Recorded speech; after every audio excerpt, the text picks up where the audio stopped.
Bismillahirrahmanirrahim. Assalamualaikum warahmatullahi wabarakatuh. Perkenalkan, nama saya Natasha Indah Permatasari, kelas PGMI E19. Untuk memenuhi tugas micro teaching dengan tema Beriman kepada Malaikat, kelas 4 SD semester 2 dengan dosen pengampu Haryuni Harati MPD. Selamat menyaksikan. Baiklah, sebelum kita mulai ke pembelajaran, alangkah baiknya kita berdoa terlebih dahulu. Doa sebelum belajar. Bismillahirrahmanirrahim. Raditu billahi rabba wa bil islami dina wa bi muhammadin nabiyya wa rasula. Rabbi zidni ilman warzuqni fahman. Amin, amin ya robbal alamin. Alhamdulillah, kita sudah membaca doa. Mari kita simak materi kita.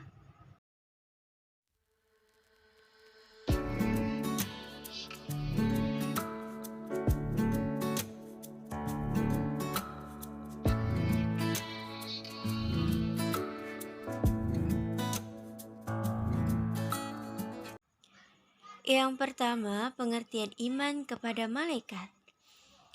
Beriman kepada malaikat Allah Subhanahu wa Ta'ala termasuk dalam salah satu rukun iman, yaitu rukun iman yang kedua. Masih ingat kan rukun iman kita ada berapa? Iya, ada 6. Mari kita sebutkan semuanya. Yang pertama, iman kepada Allah Subhanahu wa Ta'ala. Yang kedua, iman kepada malaikat Allah. Yang ketiga, iman kepada kitab-kitab Allah. Yang keempat, iman kepada nabi dan rasul. Yang kelima, iman kepada hari akhir atau kiamat.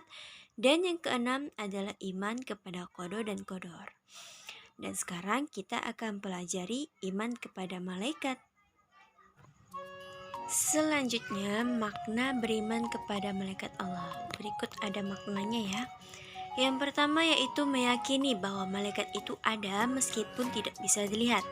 Yang kedua, meyakini bahwa malaikat itu makhluk ciptaan Allah dan tidak boleh disembah selain Allah ya. Dan yang ketiga, meyakini bahwa malaikat memiliki sifat-sifat khusus seperti selalu patuh kepada Allah, tidak mati, diciptakan dari nur atau cahaya, dan tidak makan maupun minum. Dan namun dia juga memiliki tugas-tugas dari Allah.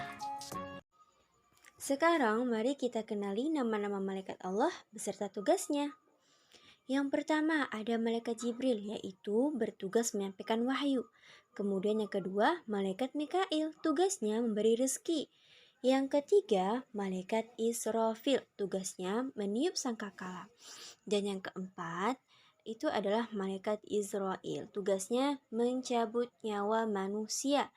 Kemudian yang kelima, ada malaikat Munkar, tugasnya menanyakan di dalam kubur, bersamaan dengan malaikat Nangkir, tugasnya yaitu menanyakan di dalam kubur. Selanjutnya yang ketujuh, ada malaikat Rakib, tugasnya mencatat amal kebaikan. Sedangkan malaikat Atib yang kedelapan itu adalah tugasnya mencatat amal keburukan. Selanjutnya ada malaikat Ridwan. Ada yang kenal tidak dengan malaikat Ridwan? Benar, itu adalah malaikat penjaga surga. Kemudian yang 10 ada malaikat Malik yang bertugas menjaga pintu neraka. Nah, bagaimana Anda semua? Bisakah menghafalkan 10 nama malaikat ini? Di antara banyaknya nama-nama malaikat Allah, hanya ada 10 nama malaikat yang wajib kita imani. Bagaimana cara menghafalnya? Ustazah akan kasih trik-triknya, yaitu simak videonya ya. Baiklah Anda semua, mari kita coba dengan nyanyian tepuk nama malaikat. Tepuk nama malaikat, menyampaikan wahyu tugasnya Jibril, memberi rezeki tugasnya Mikail, meniup sangkakala tugasnya Israfil, mencabut nyawa tugasnya Israel. Mungkar nakir bertanya dalam kubur. Atid mencatat amal kebaikan, Atid catat amal buruk. Ridwan penjaga surga, menjaga neraka malaikat Malik. Hahaha. Silahkan diulangi sampai hafal ya. Setelah kita dapat mengenali nama-nama malaikat, selanjutnya kita harus menerima keberadaan malaikat. Bagaimana caranya? Berikut cara-cara agar kita dapat menerima keberadaannya. Yang pertama adalah keyakinan yang pasti bahwa setiap saat kita takut dan ingat kepada Allah itu karena adanya malaikat yang mencatat perbuatan kita. Baik perbuatan baik dan buruk itu akan mendapatkan balasannya dari Allah. Jadi harus hati-hati ya dalam memilah-milih. Yang kedua, kita dituntut untuk banyak mengingat kematian. Kenapa ya Ustazah? Kan kami masih kelas 4, kenapa harus mengingat kematian? Nah, karena setiap yang bernyawa itu pasti akan merasakan mati, baik yang muda maupun yang tua. Jadi, ingatkan malaikat apa yang mencabut nyawa? Iya, yaitu adalah malaikat Israel yang selalu mengawasi kita setiap saat. Selanjutnya, gemar mengerjakan perbuatan yang akan didoakan oleh para malaikat. Masya Allah, kebayang gak sih kita didoakan oleh para malaikat?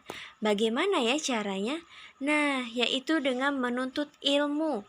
Menuntut ilmu sama seperti antum saat belajar di sekolah. Kemudian mengunjungi para saudara dan sahabat, yaitu bersilaturahmi. Selanjutnya, tidur dalam keadaan suci, seperti berwuduk atau membacakan surat, ayat, dan lain sebagainya. Dan memilih barisan paling depan dalam sholat berjamaah. Nah, itu untuk yang ikhwan. Jika yang akhwat, lebih baik saf yang paling belakang. Syukron jazakumullah khair bagi yang sudah menyimak video dari awal sampai akhir. Masya Allah, semoga ilmunya dapat bermanfaat bagi kita semua. Amin, amin ya rabbal alamin. Jangan lupa subscribe. Wassalamualaikum warahmatullahi wabarakatuh.